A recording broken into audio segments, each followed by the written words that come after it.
Spectrum of Us podcast. Chaos and comedy, where we explore life on the spectrum. I'm Kevin. And I'm Jennifer. In each episode, we dive deep into life surrounding neurodivergence, exploring the complex and often comical dynamics between society, family, education, and more. Through building understanding, we hope to build a community. So like and subscribe for more chaos and comedy as we explore life behind the scenes of neurodiversity. Behind the scenes of neurodiversity. Okay, so you showed me this clip on social media this morning about our favorite city, Chicago, Illinois. Chicago, Illinois is experiencing some turmoil for the last week and a half, I guess. Every other night they've had takeovers of the downtown area, and the takeovers have resulted in. But who's doing it? Teenagers, youth. Kids. They're taking over downtown. Property destruction. There's been some brutal assaults. There've been stealing cars, multiple shootings, tons of property damage, and it's been happening night after night. And they take over, and the police, there's so many that the police are unable to contain it or even stop it. Yeah. And we saw this in Seattle. Yeah. Right? It started a while back. Yeah, we had these kids. What was it? The Fast Boys? It was the Kia Boys. The Kia Boys. The Kia Boys. Yeah. But even going back further than that, I remember it was during Mardi Gras, almost 20 years ago. There was a takeover of the street in the youth and property destruction. A young man was beat to death, and they weren't able to get him out. Yeah. The police weren't able to go in and stop any of it. It was a takeover style. Yeah. And so that happened, and it's happened other places, but it's happening in Chicago quite a bit right now. And they don't know what to do with it. Yeah. Well, funny because, right?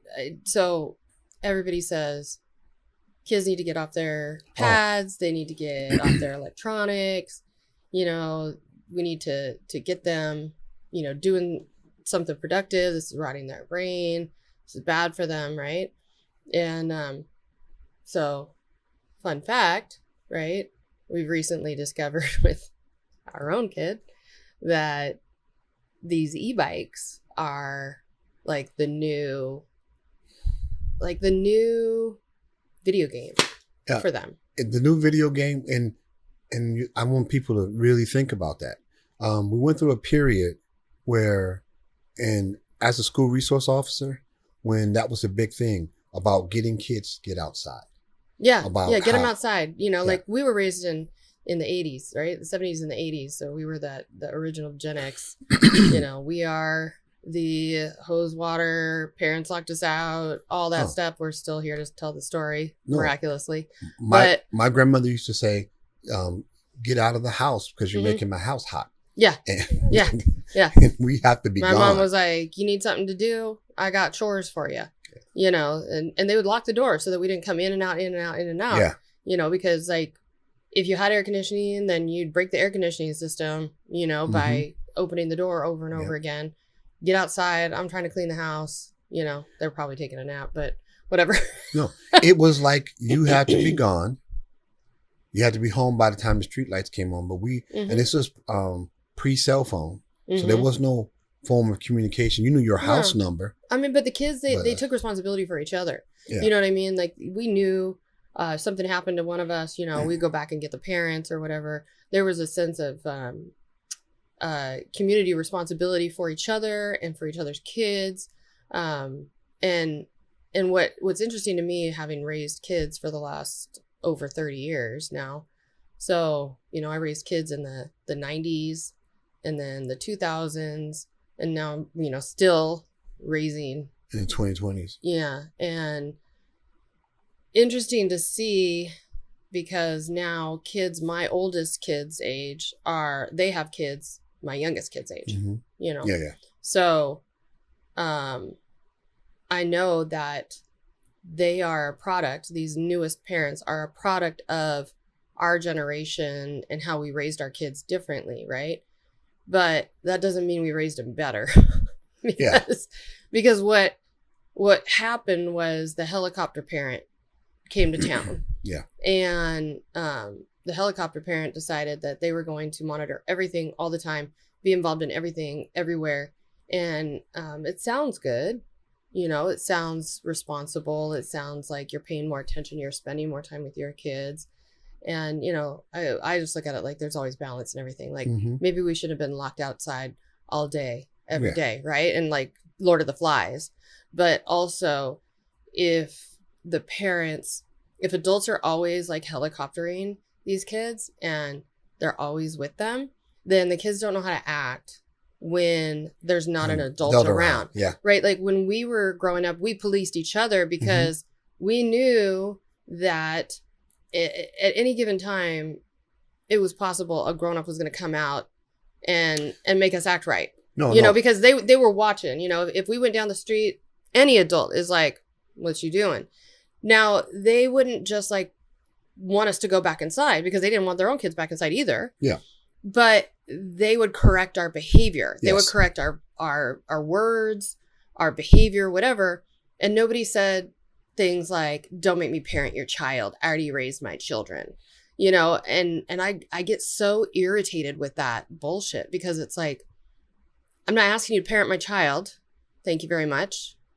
I'm asking you to be a society member. I'm asking you to be a community member. Yeah. I'm asking you, when you see my kid without me, I'm asking you to correct him if you see him act in a certain type of way. And also, don't keep telling other parents not to correct your child. Your child's not perfect. I promise you. It's an opportunity in that moment, for that young person to learn how to interact with somebody who's not a loved, trusted adult, another right? person, you don't know. They could be cray. Because we all want our children to be able to go out and speak and be a part of society.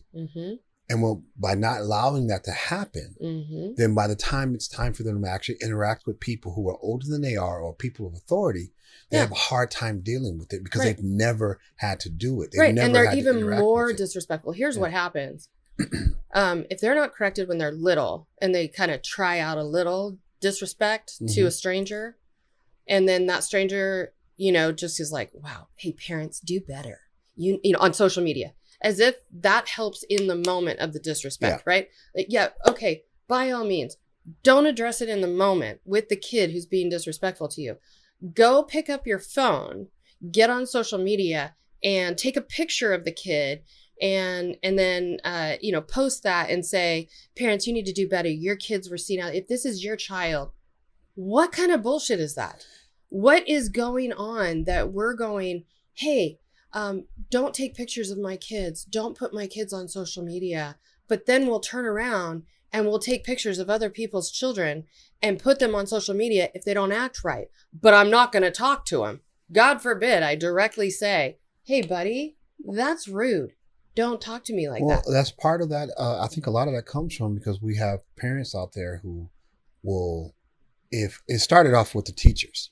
I know, because the parents, that's the crazy thing. The same parent that is posting your child on social media telling you to do better, as if they have any information about what you're doing with your child.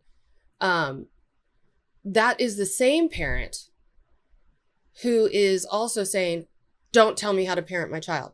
Yeah. Like, teachers, you don't get to actually correct a kid in your class anymore. You don't get to do anything to say, hey, this is not a proper way to behave in society or to other people or whatever. You know, they're the same parents who are going into the schools who are going, don't tell my kid how to act. Don't tell us how to do things at home. And, you know, I'm all about, like, don't dictate our morals and values at home. But what I also am about is we all live in this society together. We all live in this community together. And so if we're not acting a certain type of way that is acceptable, it's okay to say something right then and there. And in fact, you need to, because it corrects it in the moment. What good do you think it's going to do by publicly shaming on social media? Because it really isn't going to do anything. It's not effective. I had a conversation when I was a law enforcement officer, and I was a part of a panel discussion, and we were talking about policing in the Black community. And we had some young men of color, and, who really didn't like the police. And the question I was posed was, what would you tell your own child about how to deal with the police? And my response angered them. And because my response was, I said, well, I tell my children the same thing my grandmother told me. If you get stopped by the police, be respectful. You are to be respectful. You disrespect no one, and not just the police, an adult. Yeah, any adult. Don't be disrespectful. You will say nothing. You will listen to what they have to say. You say yes, ma'am. No, sir. Yes, please. No, thank you. You will give them my name and number. No matter what they say or do, you sit there and you take it. You wait till I get there. You tell me, and I'll deal with it. Yes. And you sit there and you be respectful. And that's what all adults. And and I looked and I said that. A couple things. It keeps them safe in the moment, because if they're dealing with a shit ass cop, then just don't. Like, you're going to put yourself in danger by saying or doing anything wrong. So just go, okay. If you're dealing with a decent cop, then, still it works to just shake your head. I have a firm belief in the energy you give is the energy you receive. Oh, especially with police. Yeah. I mean, that's kind of how you guys are trained. Yeah, absolutely. Actually, you guys are trained to go above the energy. No, we match. If you give me this, I'm going to go above. Yeah. But when I looked at them, and the young man said to me, I'm never going to I'm not going to have my son kowtow to anybody. He's not going to be saying yes, sir, no, sir. I'm not going to have him speak like that. So does he not say yes, sir, no, sir to you? As a parent? When he said that to me, I looked at him and I said, well, thank you. And they all kind of looked at me weird. And I said, because as long as you are telling your son to communicate like that, and I'm telling my son to be respectful, my son will be the one that gets the job. My son goes up against your son, my son will get the job, and I remember they got angry with me, but that is the epitome of how people actually want this. Especially in the schools. And then you sprinkle. Yeah, they're trying to label disrespect as your voice. And those are two different things. Absolutely. My mom said to me, you can say almost anything you want, including fuck you, if you figure out how to say it right. You can, as long as you say it nicely. Yeah.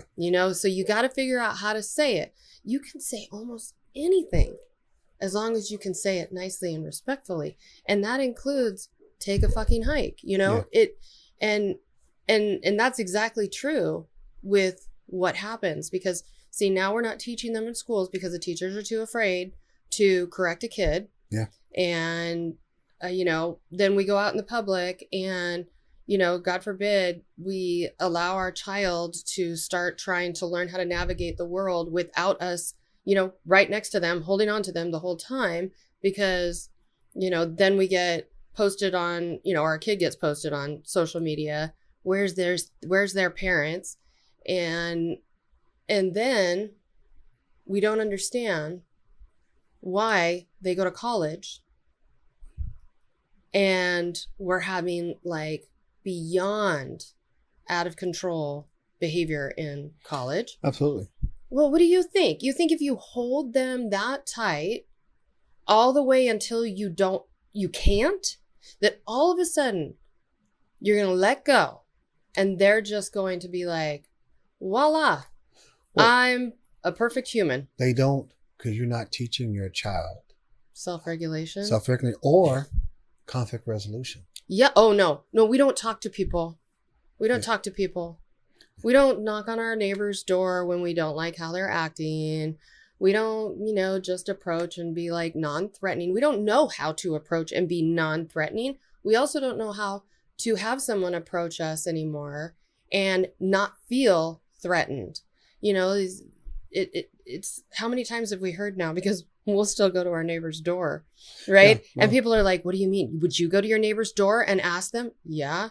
Oh, you shouldn't do that here. Why? I shouldn't talk to people? No, that people are confused by the way we think and how we do business. I firm belief that if I'm going to go, let's clarify a little bit. I do want to say that people from the West Coast seem to be confused. Yes. No, yeah. And even here in the South, if you're dealing with people who are, legit, like they are Southerners, they've been here, they've been raised here, they still understand this concept. Yeah. But if they are, the Californians trying to come in and make Texas California, or the West Coasters trying to come in and make, Texas West Coast, they don't understand. No, I've literally, because how they interact is, if I don't like you doing something, instead of interacting with you personally, I'm just going to dial 911. I'm going to dial 911, or I'm going to go on social media. I'm going to go social media. I'm going to do both. Yeah. A combination of both. I'm going to go on social media and tell everybody what I don't like that you did without actually saying it to you. And then I'm going to call the police and have the police come tell you to do the thing that I could have just knocked on your door and say, hey, do you mind turning that down? Yeah. And the police are starting to do what the teachers did.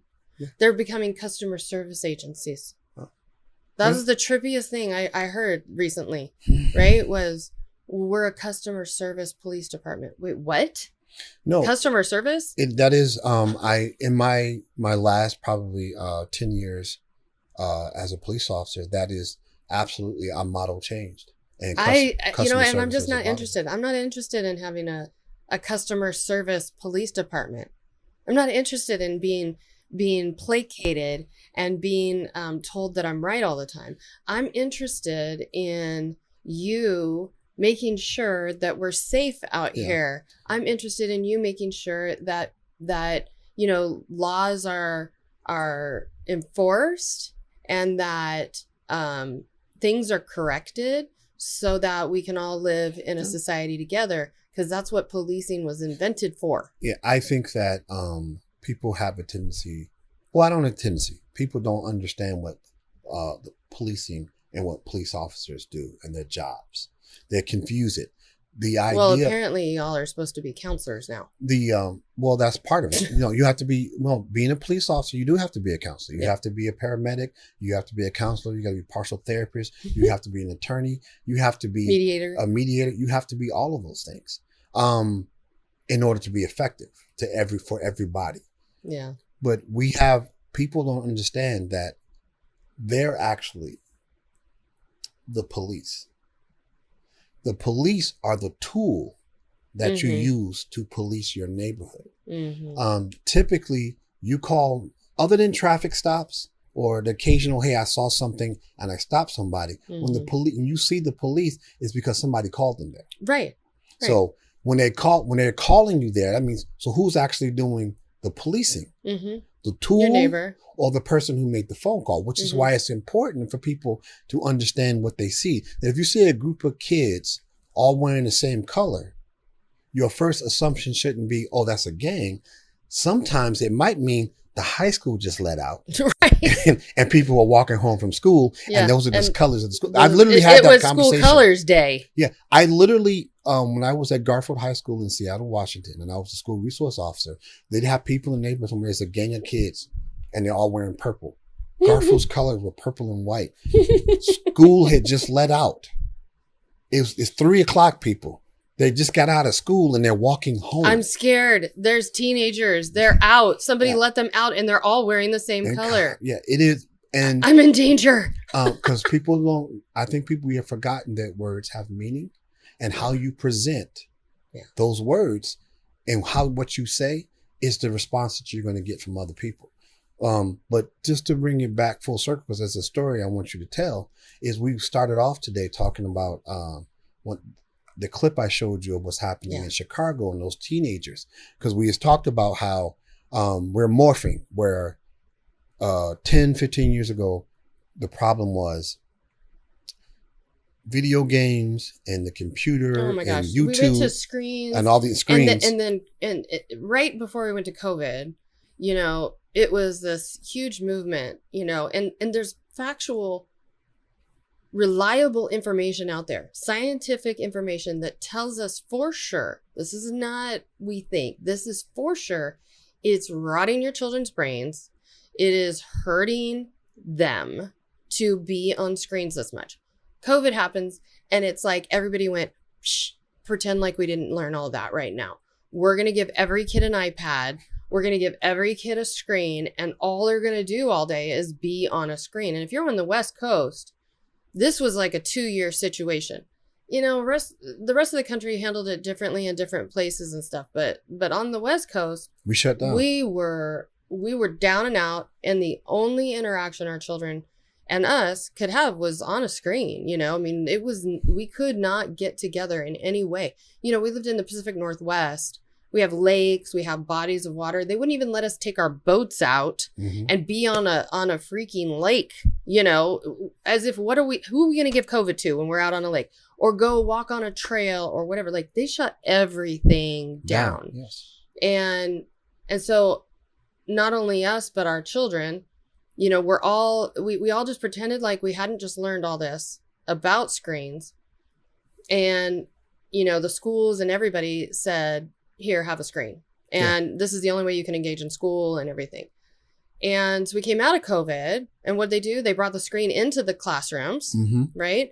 And like at our school, we went wrong. So it's been hard, but also way more beneficial for our K through 8 that they have to use pencil and paper. Because I'm like, you know what? These kids are getting screens every minute after they get home. Yeah. You know, not only did we live in a place where the weather did not make being outside, you know, an agreeable situation most of the year, but you know, I knew because I have kids that age, and I'm kicking my kids outside, telling them not to be on screen still, and then they're coming home and they're like, "Can I come in?" Because, you know, there's nobody to play with. And I'm like, well, did you go to so-and-so's house, so-and-so's house, so-and-so's house?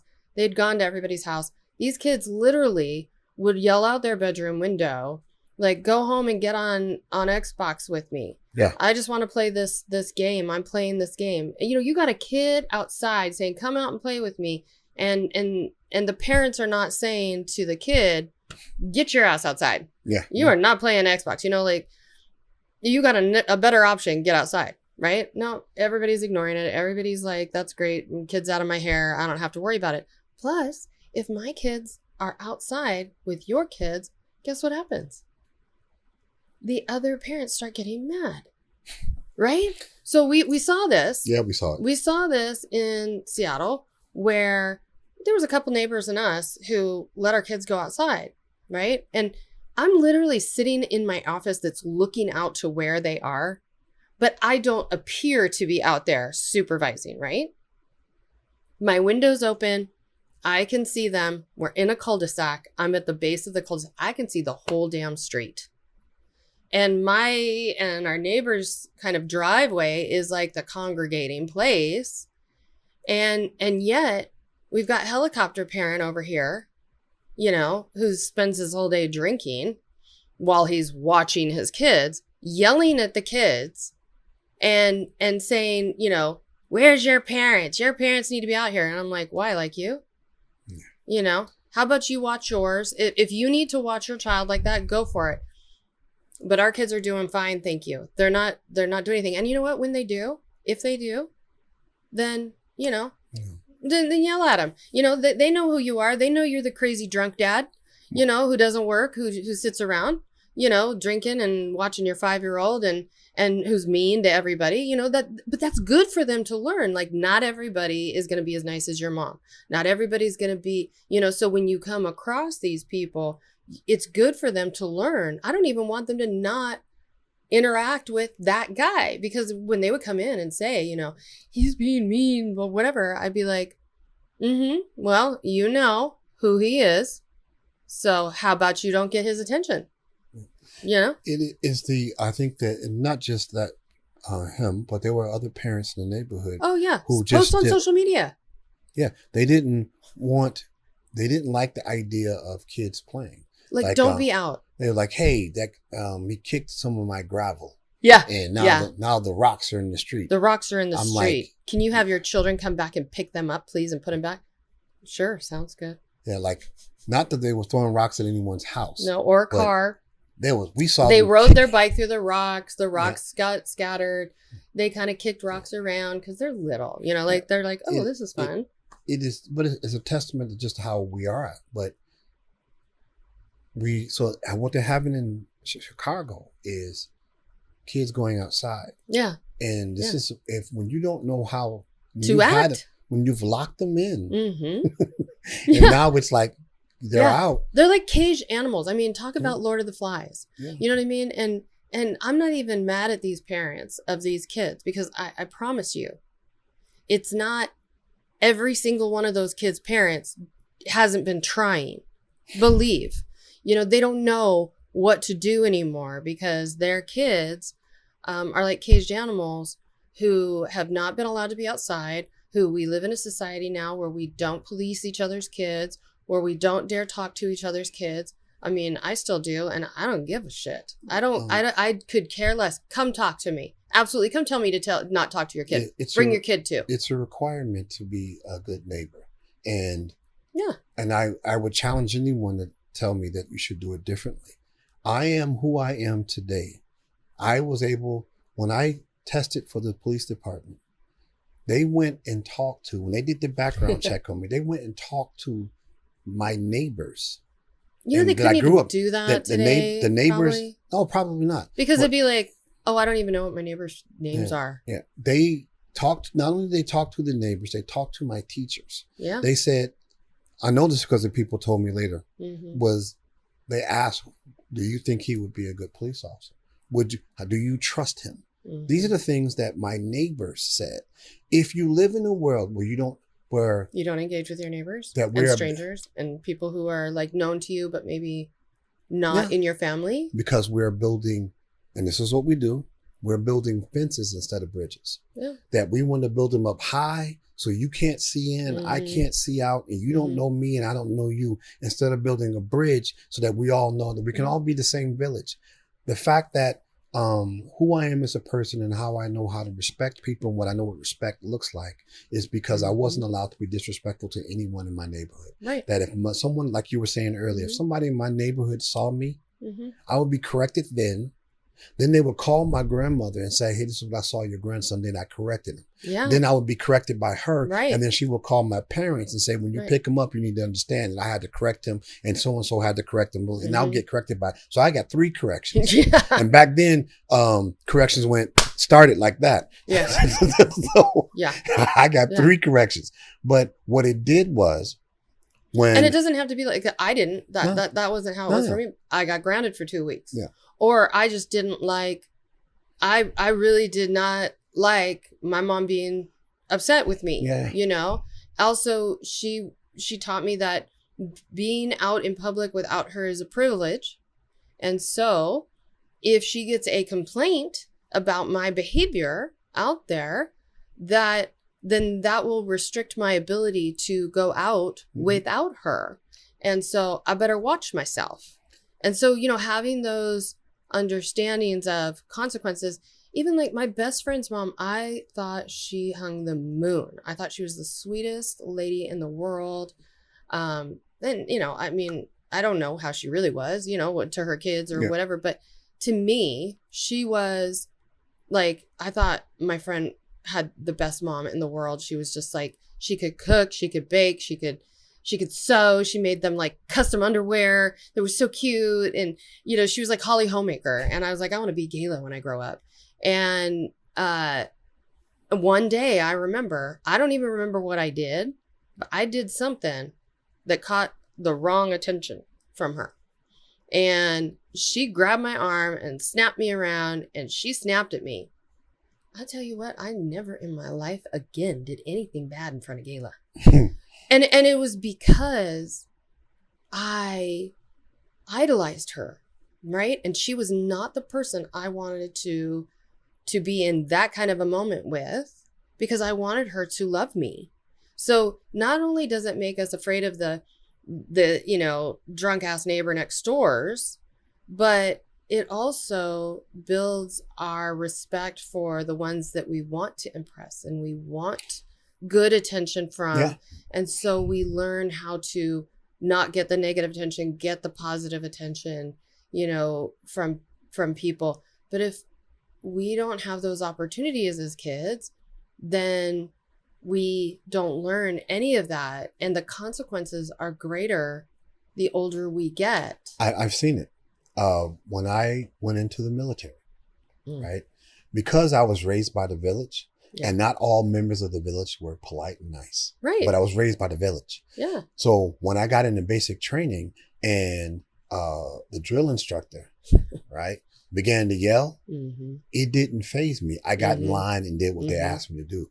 I watched people get kicked out because they couldn't handle someone yelling at them. I seriously wonder these days how any of our young people are making it through the military. I don't know if the military's changed or it's changed. Yeah, they can't really like lay into them. They don't lay into them. Yeah, like they used to. Because I'm like, these young people break if you look at them wrong.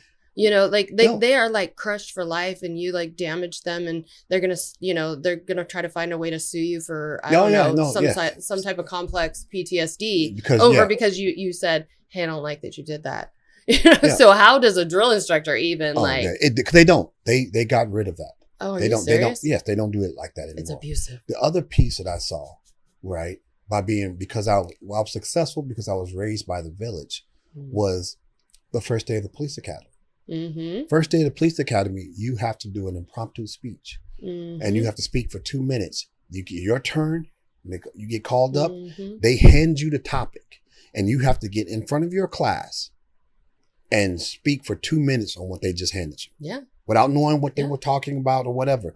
The impromptu speech. And I watched candidate after candidate fail and flunk out because they couldn't do it. Freeze. Because they never got an opportunity to be uncomfortable and have to push through that uncomfortability. My gosh. Lean into your discomfort. Yes. I can't even say how many times I have to coach young employees anymore about like, being uncomfortable is not the same as being bullied. Yeah. Just because you didn't like what that person said to you doesn't mean they're bullying you. Bullying is very different. Or just because you didn't like what they said, that doesn't mean you're in a hostile work environment. That just means you didn't like what they said. Beginning, middle, and end. That's it. Moment over. Yeah. But they literally... what you're teaching your kids is that they shouldn't be seen or heard. Apparently, we shouldn't be outside at all. And because ironically, we want them to get off their screens and we want them to do this. And we're talking about this again. But now when they're going back out and they're trying to go outside and do things, then the whole community swarms. And the messaging is, get your kid back inside. So I don't know how we reversed course here, because, that was like my parents' generation where and even then it was children are to be seen and not heard. And now we're at children are not to be seen or heard. No, I would. We don't want to see them. We don't want to hear them. I would disagree with you because a little bit. I think that we're there, but I think we're coming off of, I want you to treat my child as if they're your peer. Oh, yeah. You will not yell at my child. Yeah. You will not do that. If my child tells you what to do, you don't put your hand on my child. You don't say anything. But when your child acts that way to me, yes, I'm not going to say anything because, I don't want you to say anything either. Yeah. But I want you to go post it on social media. Like, I'm going to go post it on social. Like, does anybody hear how screwed up that is? Yeah. Like, honestly, let's just talk about how illogical that is. You don't want me to tell your child how to be, what to do. Don't put my hands on your kid. Don't interact with your kid. Don't look at your kid, whatever. And then, what you want me to do, I know you're going to say no, but What you want me to do is take a picture of them not acting right. No, wait, I'm not allowed to take a picture, but you are. But wait, what? And I'm supposed to go post it on social media, and I'm supposed to tell you to do better. Well, I'm not supposed to. Like, I don't understand the rules. Well, look at the kids. The kids have been taught that, you know, their voice, they get to do what they want, and they don't have to be respectful to any adult. Right. Well, then we expect them to not go out in downtown Chicago, take it over and tear it up. You've just been telling them for the last 10 years that they don't have to respect anybody. Well, not only that, but then we're not taking them out and correcting them when they do it. Mm-hmm. You know what I mean? When it's small. Yeah. You know, if they're not out at 9, 10, 11, 12, 13, and you're letting them kind of go away a little bit, right? So we have all these tools, people. You've got Life 360, you've got your Apple location, you've got, you know, location beyond location, you've got watches, you've got phones for them, you got any way to track your kid is available to you, right? Let them go down the neighborhood, let them go around, and let them act stupid. Let them act dumb. Let somebody pick them up. Let somebody correct them. Because at 12, that's going to be a shocker to them, right? Somebody corrected me. Oh my God, they're going to come home crying. Instead of you going, oh my God, I can't believe that they talk to you like that. Go like this. What'd you do? Why'd that happen? We no. Why'd that happen? It's not allowed. Yeah. And then when they cry and they go, I didn't do anything. I swear I didn't do anything. You go, so you're telling me that just randomly some stranger picked you out of a crowd and started talking crazy to you. Do you hear yourself? I don't believe that. But that requires you holding your child accountable when you're not there. And it requires you to not feel embarrassed of yourself that your child acted a certain type of way without you around. And that's really what it is. These people know that they're judging everybody else all the time. And they don't want to be judged. So they just don't let their kid out. But then your kid's they're not learning how to act at 12 in little ways, right? So they go into a little store without you and they talk too loud and they say bad words and they're not, and then somebody, you know, corrects them. That is not nearly as damaging to society and the community as a takeover. Yeah. You know, but if the first opportunity that they get is when they're 17, 16, they have a driver's license and they got a minute of freedom, well, it's going to be that, and it's going to be dangerous. Well, I agree with you. I think the opportunity we're missing, and we're putting our children in danger, and we're doing them a disservice by not teaching them accountability, because they're going to learn it. Oh, yeah. Right? And I would rather you have to let go at some point, right? I'd rather them learn it at 10, 11, like you said, than at 17 when the correction is coming from law enforcement. Or the court system. Or the correction is life altering. Yeah. I mean, being loud and obnoxious in a store, nobody wants to be around that. Got it. I get that too. I look at those kids not acting right too.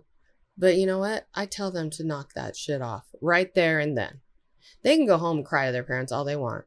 I don't care. And you know what I'm not filming them. I'm not posting them on social media. You know, like I can hold my own with a group of teenagers or, you know, adolescents, 10, 11, 12-year-olds in a store. What I don't want is for them to be 17 in a car or, you know, having access to things where they get braver and there's weapons on other people and they don't realize that now you are invoking other people in other cars who could be road ragers, right? You're invoking an anger in somebody that is beyond a mom yelling at you in Target. Now you're pissing off another driver because you're acting stupid and they don't have control over their emotions and they wipe you out because they're angry, you know, like not understanding that you need to let your children have the smaller consequences and be disruptive. And, you know, yes, you raised them better than that. How about we start all saying, you know what?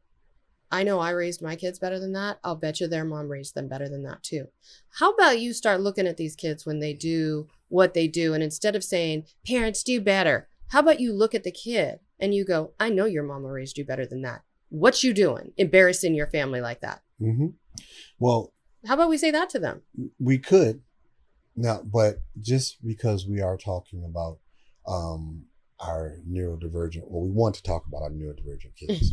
But I do think, and God blessings to all those families and everyone who's dealing with that stuff over in Chicago. I hope you guys get through it, and that you find a way, because it's super important, because these young people are the future, and that's serious. That's not just hyperbole. They are a future, but there are different ways that you can do things. And I think that what we had this past weekend, what you down in Houston, could you talk about that a little bit? Yeah. Well, yeah, we recently just, you know, entered the e-bike world. And, you know, older son rides motorcycles, professional stunt rider, you know, is very talented. Yeah, I know, every mother's dream, but not at all. Because it's motorcycles. They go fast. It's a lot more life-altering damage, you know, when something goes wrong. And so the 12-year-old, you know, couldn't keep it away from him. So my older kids, I made them all wait till they were 18 before they could be on two wheels. And because I didn't want to deal with it either. Two wheels with a motor, or just two wheels, period? They couldn't get on a bike? Well, they could get on a bike with pedals. Okay. Nothing with a motor. Clarify. No type of, it was bicycle. No other. You said no two assistance. Wheels. So like, they didn't get a bicycle until they were 18? Yeah, they had bicycles. Oh. Yeah. No motorbikes. No thing that propelled itself faster than you could make yourself go. Until they were, you know, out of my house. So the rule was 18 and out of my house. I don't want it in my house, and I can't. My anxiety will not allow that to be a part of my life right now, please. So every single one of them did. You know, they were like, heard ya and see ya. And first thing I'm doing is getting on a bike. And I was like, cool. Now, we couldn't keep it away from Jack because we're living with one of them. And we got Surons, we got mini bikes, we got Groms, we got mopeds, we got motorcycles, you know, all over our life. And, you know, it's a blessing because it forced me to figure out the same concept that I preach all the time, which is let your kids figure it out when the consequences are smaller, you know, and, you know, try to like learn how to help them learn something safely rather than just saying you can't have it, right? Because if you can't have candy until you're 18, well, that's great. It helped your kid not eat sugar until they're 18 and not your problem. But guess what? They're probably going to do the rest of their life is like fiend for candy, you know, and they're going to eat candy until they're throwing up, and that's all they're going to want. So, you know, my mom taught me that. She said their freezer was locked. They're all growing up because all the girls always wanted ice cream. And their mother was like, no, you know, because she was obsessed with them being tiny and, you know, we didn't want to have any extra weight. And so they literally had like a chain lock with a padlock around their freezer. And she said, so you know what we did every time we had the first opportunity and we had like 5 cents in our pocket, getting ice cream, getting candy at the candy store, you know, whatever, like quick, you know, while we have, and I watched her as an adult, you know, she loved all the sweets, right? I was given free access. I could give a shit about sweets. I could give 2 cents about anything. Now, baked goods, love me some baked goods. But the reality is like, I am more of a self-regulator, you know, and she literally didn't have self-control, right? And she was admittedly like, I just want it all the time. And I could self-regulate. So here I am, and I've done exactly what I preach not to do, which is I said 2 wheels with the motor is not going to be part of our life. I get something like that. And then I had them out there riding, and I was just like, I don't want to know. But when, he would wreck, I was like, I'm going to be there. So I'd go anywhere he was, Chicago, he would wreck, wherever, whatever ride he was on, if he had an accident or wherever he was, I'm coming. I get on a plane. Son. Yeah. I'm getting on a plane and I'm there. And, I'm coordinating his care and I'm taking care of it and I'm learning more and I'm learning more. And then he invites me to go out on a ride and I'm like, okay. And then I get out there and I realize like, you're riding. So that my older one goes on a ride, motorcycles, a group of them. These are not legal rides. They put them together as a group. And the thing is, the group that he hangs with are not trouble causers. Like, they are very passionate about, we don't want to be associated with the fast boys, for example, who are just zoom, and scare you, right? We are out here. We're just trying to have fun, and we're trying to stay safe. That's why we go out in a pack, because if we're out by ourselves, we're not safe. If we're in a pack, the size of us keeps us safe, and we stay over to the right. We try to stay out of people's way. We're not going faster than, anybody else is on the freeway or on a side road. Yeah, we're in the way for a minute, but no different than, a rush hour moment, right? And if you don't want to be around it, take a right, take a left, go around it. They're moving. They're not just taking over an intersection or anything like that. And they're trying to change the messaging. They're trying to change the culture, the messaging that like, hey, we're not out here causing trouble. We're not taking anything over. We're not raiding convenience stores when we pull up to your gas station. We're consumers. We're spending money here. So you should look forward to us coming in, because guess what? You're going to have all of us filling up with gas. We're all going to come in and get drinks and snacks. We're going to be respectful. We're going to be polite. They don't let people be in their circle who are going to not act right. Then they'll meet up at a restaurant or a bar or whatever afterwards and get food and everything. So they pull up in their, gang that's all friendly and scary. But they're really just consumers. So you should, they want people to start to look forward to seeing them and not be scared. So they're trying to get that messaging out, right? Well, at the same time, e-bikes are coming on the scene, and our 12-year-old. Yeah. And so my older one is saying, hey, Mom, let's not put him on a motorbike, because little kids, we could put him on a dirt bike. We could put him on a little Grom, because their size. But he's like, why don't you get him involved in the e-bike scene? Because that's what his generation is kind of coming up with, and it's a good scene, Mom. And I'm just like, okay, I don't really know about it. And so, at the same time, I'm learning how his culture works with the motors. And then, he's trying to help me understand the e-bike world. Mm-hmm. And so I'm learning, and then I follow behind on one of his rides with the motors.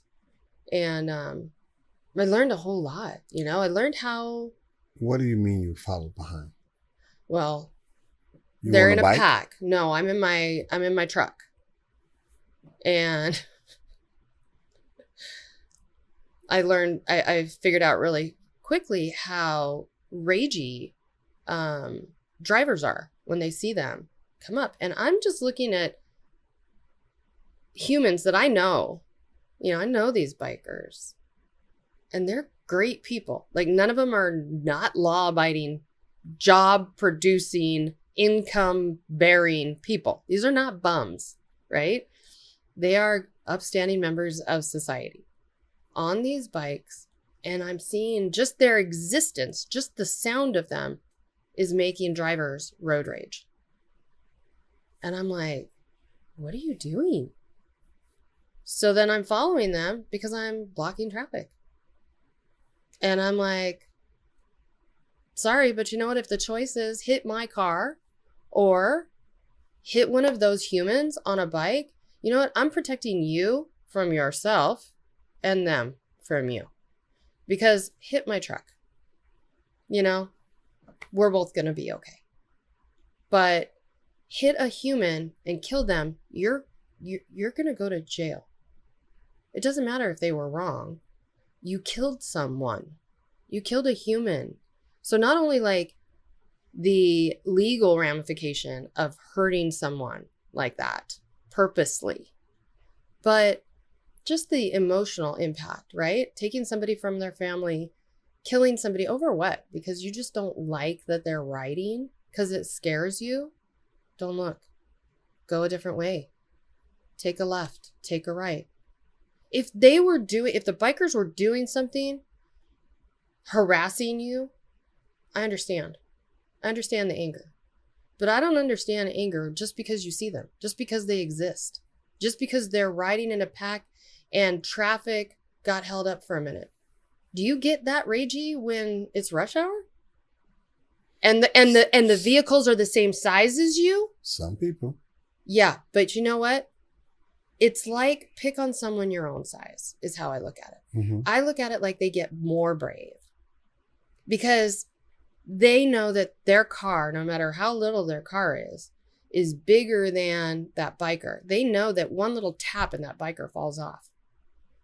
So they get braver with their rage. They might get road ragey in traffic, in a backup, but they also don't want to hit other cars. And that usually stops them from behaving. And the reason I know this is because when I start getting aggressive back, following a pack, they stop. Because you know what? They don't want to hit me, but they're more than willing to hit these bikers. And I'm like, what is wrong with you? Why would you do that? Why would you be not willing to hit me in a car, but so willing to try to knock bikers off of their bikes? What is wrong with people? So I learn about this. I'm learning. And then little guy asks, to go on a Suron mega ride in Houston. And I'm like, what is this? Is this even a thing? And then the older one says, yeah, for sure it's a thing. And so I'm like, okay. And my older one's like, hey, it's super wholesome, Mom. Like, literally super wholesome, great group of people. I know some of them. I can't go because I've got to ride the weekend after. I got to get ready, but I'll let one of my friends know who's going to be there to look out for him. And he's like, you don't even have to, Mom. Like, honestly, like you can, but you don't even have to because he'll be fine on this ride. And I'm thinking, you crazy. You're just 26 years old and you think everybody's going to be fine. There's no way my 12-year-old is going to be fine with a bunch of Suron riders riding through Houston, right? So I'm like, I'm going to follow. I think I'll follow. And, so I do. It was literally the most wholesome group of people, the most just truly amazing thing that I've really ever seen. There were no drugs. There was adults there. There's probably 80% teenagers, probably 80% 12 to 17-ish year olds, right? But the grown-ups who were there, they were like the old heads. They were either the old heads or they had like their 7, 8, 9-year-old with them. And so they were like riding with their kiddo. And I am just there with Jack. Now, I had brought my e-bike because I thought, well, if you can't beat him, join him. So I'm going to have to figure out how to ride an e-bike so I can go out with him too. Then I just got in one. So I thought, well, if we have a chance, we'll ride around together a little bit. And also we brought a backup bike for him because I know like from the older ones' rides, that if we break a bike, it's much better to just have a backup bike right now so I can get back to the ride than it is to be out of the ride for the rest of the day. Because, you know, you only have like 2, 3, 4 days. That's it. So I'm like, I'll follow behind, you know, and I wasn't thinking I'd follow behind to like keep him safe or anything. I was just thinking I'll just follow behind so that if something happens to him, you know, I can grab him quickly, and, or if it's just his bike, we can swap out a bike and, you know, he can be on his way type of thing. And then I start following, and I realize that people are doing the same thing to them that they do to the motorcycles. Now, here's the kicker. Motorcycles are loud, you know, and especially you get, you know, 50 of them together. Even if you got 10 of them together, it's loud, right? I'm very sensory, you know, sensitive. So, you know, I get it. Like, that can make you kind of aggravated too, just the sound of it. These guys are silent, you know, you just hear zzz. It's the quietest thing. So you don't have noise, you don't have exhaust, you don't have burnouts. They don't stop at convenience stores at all, because I learned later that the guy who runs these mega rides is trying to make sure that they change the perception. Again, right? Another group, another old head trying to help change the messaging and the perception.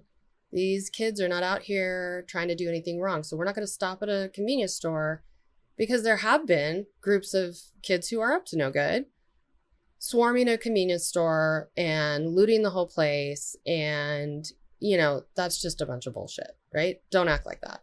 So he's like, I got rules. And if I'm the old guy who's going to be yelling at you, so be it, because we are respectful. I want people to know mega rides in town, and I want them to look forward to it, because we are patronizing your restaurants, we're patronizing your hotels, your Airbnbs, you know, your shopping, your whatever, and we're respectful, right? So we want them to look forward to mega ride coming to town, which means we have to have rules, which means we don't swarm a convenience store. Now, just gonna say, that means the ride goes for like 3 or 4 hours and you can't stop and get a pee or a drink or anything. So that was a thing that I had to learn.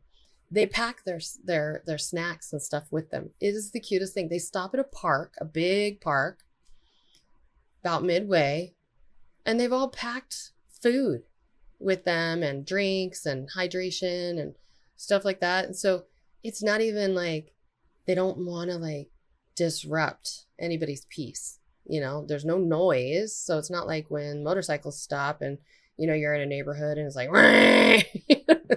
and the old people are mad. There's no noise. And then I start realizing that people are trying to pick them off too. And I'm like, whoa, hold the train. I am not watching this with a bunch of e-bikers. You know, we have people do their lovely, you know, tour to whatever with bicycles that you ride. And these people are going fast, right? And they're blocking traffic for however long.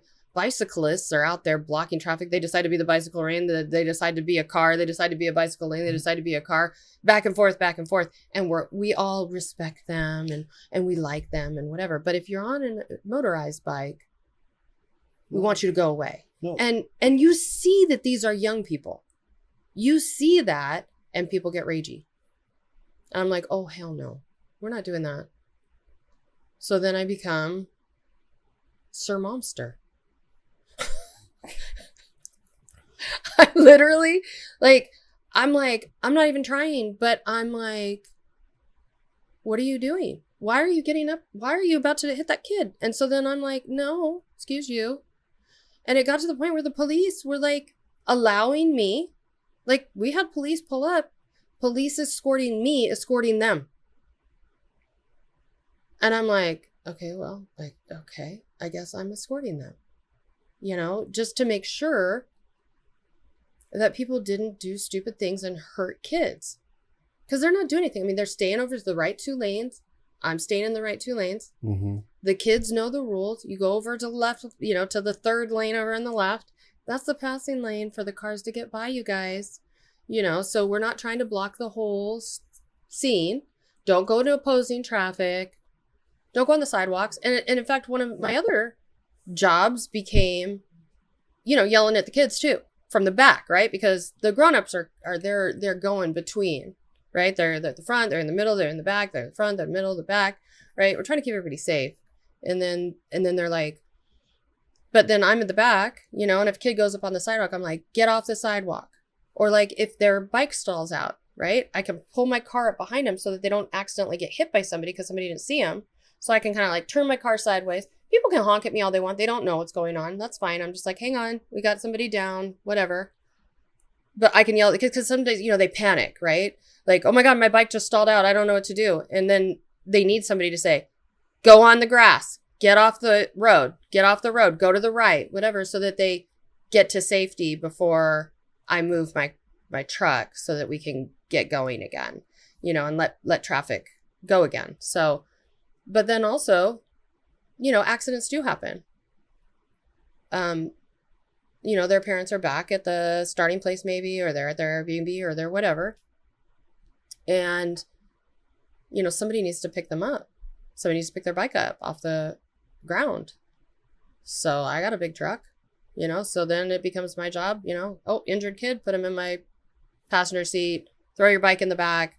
I'll go around the corner and we'll call parents. We'll meet up with parents. They'll get them, move on. I'll go find the ride again and follow behind. Oh, your bike broke down, and, it's not because you're stupid. Like, I'll let you have natural consequences. I mean, I passed plenty of them. As long as they were moved over, they had a couple people with them.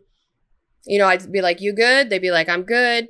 But if they flagged me down and they were by themselves, they didn't have any help, I'm not just going to leave somebody stranded like that, So like one guy was like, my belt broke. Can you, he'd like tried to like putt as long as he could. He was going to go over to the subway, and figure it out. But also the kids have to learn that this is part of the ride. So I just don't want them to get hit in the middle of the street. I don't want them but I want them to learn how to solve their problems too. So it's not like, oh, a miracle, truck is just going to pop up right. to save every one of you. I couldn't because a lot of them, these are electric bikes. It tells you your battery's dying. Yeah. Well, why did you let your son go to that? Because it's either go to this and we learn how to do this safely, or it's go sneak around, go act not right in the neighborhoods and, be dangerous. Or how about we just like not teach them how to be safe because we just don't want to deal with it. And we just say, don't do it. And then when they finally can, let's say they go to a friend's house and their friend has an e-bike and they learn how to, they hop on it and they don't know anything about it, but they just got access to it. It's kind of like the whole philosophy, why do you teach your kid how to shoot a gun? Well, I teach my kid how to shoot a gun so that it's not a mystery, so that it's not a toy and something I don't know how to have respect for. I don't understand. And I'm just really super curious. And then those are the kids that the accidents happen with. Well, what do you say for those parents who were the victims of, the kids riding around on their e-bikes and banging on their doors or kicking their garage doors, ringing their doorbells, and then running off laughing and all that? Yeah, that's bullshit. That's absolutely bullshit. And those are the kids that you call the police on. 100%. Call the police on them. Or, I don't know, come outside, yell at them. You know what I mean? Like, go ahead, call the police on them. But also, you know what those kids know these days? They know you ain't going to come out and confront them. And I promise you, because I've been the parent confronting those same kids, they are so startled that you're talking to them, they don't even try to leave. They just kind of stand there frozen. And then you're like, hey, why you think that's okay? And you start talking to them. And you know what? They don't come banging on my door. I think that, and I do want, for those people out there who may not think that is something that actually happened, that we've actually had the conversation with those kids. Yeah, those same kids, like, they've come and tried to terrorize my house too. There's one difference between me and the other people who are posting about it on social media. You and I both, even if I'm home by myself, I'll walk my ass out there. And I don't care if there's 10 of them. I'm not afraid of them. They're kids. I don't care if there's 10 of them. They ain't going to beat me up. Yeah. They're not. We're not living in, some place where these kids are packing guns. I promise you. These kids are just doing what they're allowed to get away with. They come up to my house, I come walking out, and I'm like, hey, we're not doing this. Give me your parents' number and your parents' number. What did we just do? A couple weeks ago, a couple kids just keep, picking on kids or whatever. I heard about it. We were on our way home from a walk, and I said, oh, hell no. They're still at the park. I'm walking back. I walked back and walked right. Hey, you! What's your mama's number? What, why? And I stood right in front of his bike. You think he's going to run me over? He was going to try to go until I stood right in front of his bike. And then he was like, ugh. And I thought, you know what? Please call your mom. I would love for your mom to come down here. And then we can actually have a conversation about what's wrong with what you're doing. And he did not want to give me his mama's number, because he hadn't been trained to give me his mama's number. You know what my son does? They say, give me your mama's number. He's like, here you go. Yeah. And he knows he's probably going to be in trouble, but he also knows that we're going to have a conversation and that, I'm not going to believe every word out of his mouth, but we're also going to all have a conversation about it. And that's better than finding out on social media that he was doing something crazy or that, somebody had to yell at him. I have a question. It's going to sound crazy. Has that been a problem since you had that conversation with that young man? No. Also, I know. Also, crazy, since I confronted the kids, who thought that screaming down my street, trying to run down and act crazy in my neighborhood was a thing. Ever since I came out there and did that with them, guess what? What? They don't do that anymore. What? I know. But I think there's been several calls about the people who keep getting their doors knocked on in their garages because they're hiding in their homes, calling the police. Yeah. Instead of just going outside and being like, it's like the ding dong ditch thing, right? Yeah. Like ding dong ditch. Like, yeah, you know what? You know whose house I stopped ding dong ditching when I was a kid? The ones who came outside and scared the shit out of me. Yeah. Well, apparently we were just raised differently because I never did anything like that. Oh, please. But I never did ding dong ditch. But I think it's important that, because what we're talking about today is super important, and that is just talking to your children. And not just talking to your children, talk to other people's children. But talking to the children. Yeah. Because they're looking to hear from you. Most kids, in my opinion, crave discipline. They want someone to tell them how to do it the right way. If you don't tell them, they will make it up themselves. Yeah. So, yeah. They'll figure it out. I think, and I appreciate the fact that you talked about the ride and all that, but I do think it's important because, we're keying on our neurodivergent and we talk about that. Yeah. Because that was the big unexpected. There wasn't, it was unexpected how wholesome it was. Mm-hmm. But what was even more unexpected to me was when we would stop and I would have more and more moms like come up or talk to more and more people. Oh, my kid's on the spectrum. Oh, my kid's on the spectrum. Oh, my kid's writing. He's on the spectrum. Oh, he's on the spectrum. And I was like, yeah, wait a minute. This is very much a place where kids, ADHD on the spectrum, are feeling free. They're feeling like normal. Yeah. They feel like they can be themselves with a whole nother group, with a whole group of people. And I don't think we're realizing that this is appealing to our neurodivergent people. And it's the e-bikes in particular.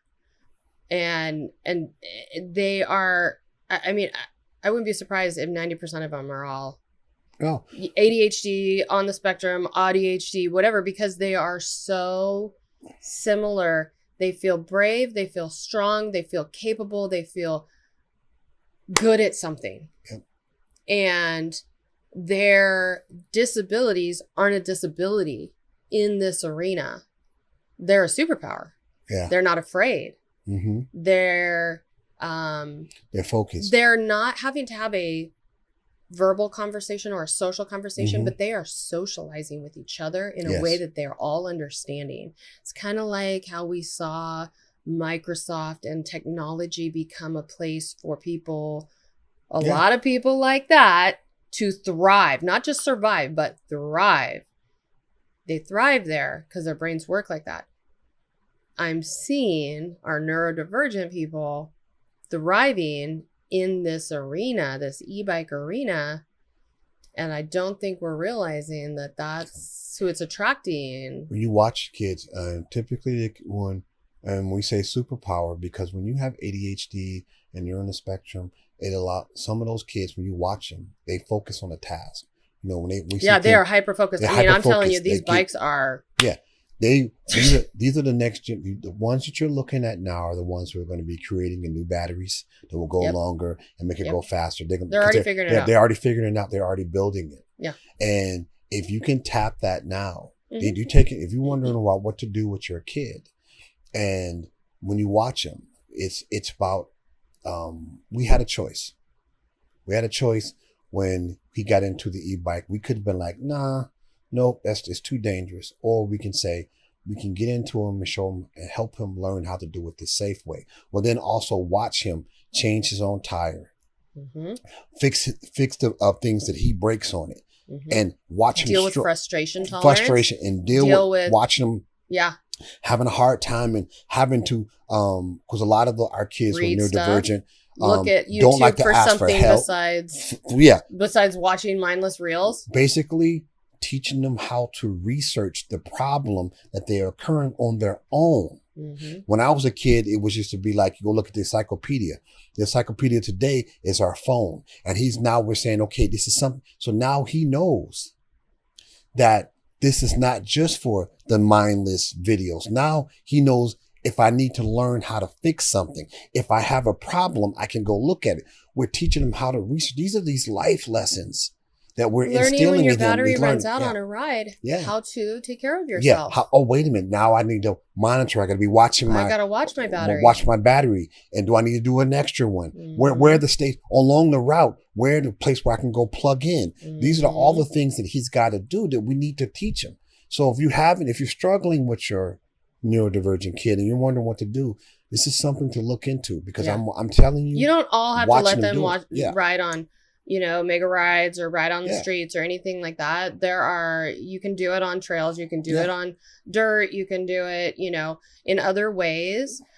But also society needs to start learning how to work with them and not just outlaw it. We are remembering that the reason we want our kids away from screen time is because of all the studies that says that it's ruining them and breaking them down. And if you are the parent of a neurodivergent child and who's already struggling, and now they got to have that pad, and you find something else that will get something else that can get them out of the house and outside and in the fresh air, go with it.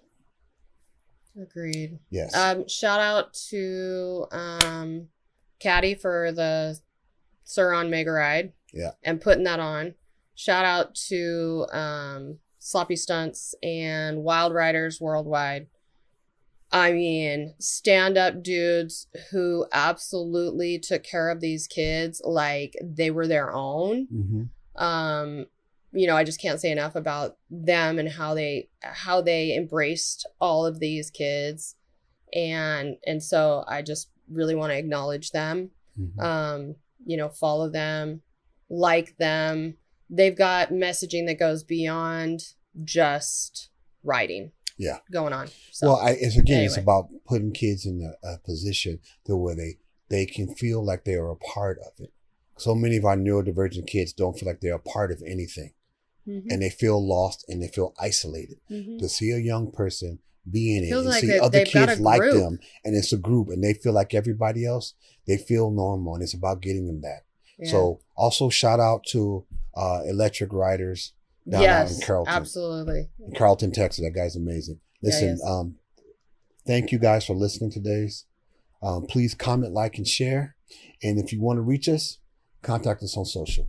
Thank you for joining us.